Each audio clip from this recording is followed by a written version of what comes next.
क्या आप जानते हैं कि एक ऐसी घटना घटी थी जिसने सृष्टि के संतुलन को हिला दिया? एक ऐसा पल जब भगवान शिव का तीसरा नेत्र खुला और उसकी ज्वाला से सब कुछ भस्म हो गया। पर क्यों? आखिर ऐसा क्या हुआ था जिसने महादेव को अपनी सबसे विनाशकारी शक्ति का प्रयोग करना पड़ा? क्या यह क्रोध था, या सृष्टि के नियमों की रक्षा, या फिर कुछ और? आइए जानते हैं इस रहस्यमयी कथा को, जो केवल पौराणिक नहीं बल्कि हमें जीवन का एक गहरा सबक भी देती है। महादेव शिवशंकर त्रिनेत्रधारी ये केवल एक नाम नहीं बल्कि संपूर्ण ब्रह्मांड की शक्ति के प्रतीक हैं। भगवान शिव को त्रिनेत्रधारी इसीलिए कहा जाता है क्योंकि उनके 3 नेत्र हैं। ये 3 नेत्र केवल उनकी शारीरिक विशेषता नहीं बल्कि एक गहरी आध्यात्मिक और वैज्ञानिक परिभाषा रखते हैं।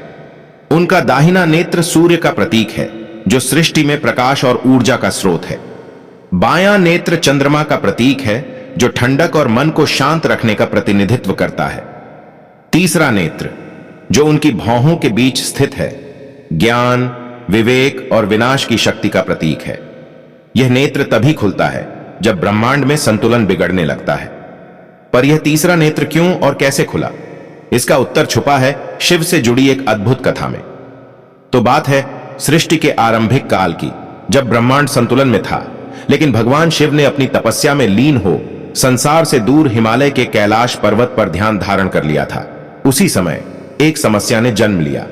शिव जी की तपस्या के कारण उनकी शक्ति शांत अवस्था में थी, लेकिन दुनिया को संकट ने घेर लिया। राक्षस तारकासुर ने देवताओं और पृथ्वीवासियों पर कहर बरपाना शुरू कर दिया। केवल शिव और पार्वती के पुत्र ही उसे समाप्त कर सकते थे। देवताओं ने कामदेव को शिव की तपस्या भंग करने के लिए भेजा। कामदेव ने अपने पुष्प बाण से शिव जी के ध्यान को भंग करने का प्रयास किया, लेकिन कामदेव यह भूल गए थे कि महादेव को विचलित करना असंभव है। जैसे ही शिव जी का ध्यान टूटा, उनका क्रोध प्रचंड रूप में जाग उठा। उनकी भौहों के बीच से प्रचंड अग्नि का स्रोत प्रकट हुआ, उनका तीसरा नेत्र। इस नेत्र की ज्वाला इतनी शक्तिशाली थी कि कामदेव उसी क्षण भस्म हो गए। यह पहला अवसर था जब महादेव का तीसरा नेत्र खुला और उसकी शक्ति ने पूरे ब्रह्मांड को हिलाकर रख दिया। अब सवाल यह है कि तीसरे नेत्र का मतलब केवल विनाश है या कुछ और? इस कथा के पीछे गहरी शिक्षा छुपी है। तीसरा नेत्र विवेक और आत्मज्ञान का प्रतीक। शिव का तीसरा नेत्र हमें यह सिखाता है कि सृष्टि में संतुलन बनाए रखना कितना आवश्यक है। जब कोई अनुचित कार्य होता है, तब तीसरा नेत्र खुलता है, जो केवल विनाश नहीं बल्कि धर्म की स्थापना का साधन है। कामदेव का दहन, इच्छाओं पर नियंत्रण। कामदेव का दहन केवल उनके नाश का प्रतीक नहीं बल्कि यह संदेश देता है कि इच्छाओं और मोह का अति व्यक्ति को पतन की ओर ले जा सकता है। यह कथा हमें यह भी सिखाती है कि जीवन में संयम और ध्यान आवश्यक है। अगर आप ध्यान और विवेक से जीते हैं तो जीवन की कठिन परिस्थितियों में भी सफलता पा सकते हैं। पर महादेव केवल विनाशक नहीं, वे दयालु और क्षमाशील भी हैं। कामदेव की पत्नी रति ने शिव जी से क्षमा की प्रार्थना की। उनकी करुणा देखकर महादेव ने कामदेव को अमरता का वरदान दिया, लेकिन उन्होंने यह स्पष्ट किया कि कामदेव केवल अदृश्य रूप में ही संसार में रहेंगे। यही कारण है कि काम, प्रेम और आकर्षण की ऊर्जा आज भी दुनिया में मौजूद है। दोस्तों, यह कथा केवल एक पौराणिक कहानी नहीं है, इसमें हमारे जीवन के लिए कई सबक छुपे हैं।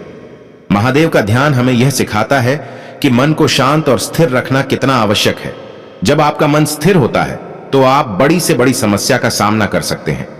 इच्छाएं और मोह हमें कमजोर बना सकते हैं। कामदेव का दहन यही सिखाता है कि हमें अपनी इच्छाओं पर नियंत्रण रखना चाहिए। शिव का तीसरा नेत्र हमें यह भी सिखाता है कि क्रोध एक शक्तिशाली ऊर्जा है। अगर इसे सही दिशा में प्रयोग किया जाए तो यह विनाश के बजाय निर्माण का कारण बन सकता है। क्या आप जानते हैं कि शिव के तीसरे नेत्र का उल्लेख केवल धार्मिक ग्रंथों में ही नहीं बल्कि यह एक वैज्ञानिक दृष्टिकोण भी रखता है? आधुनिक विज्ञान में इसे पाइनियल ग्लैंड कहा गया है, जो हमारी चेतना और अंतर्ज्ञान का केंद्र है।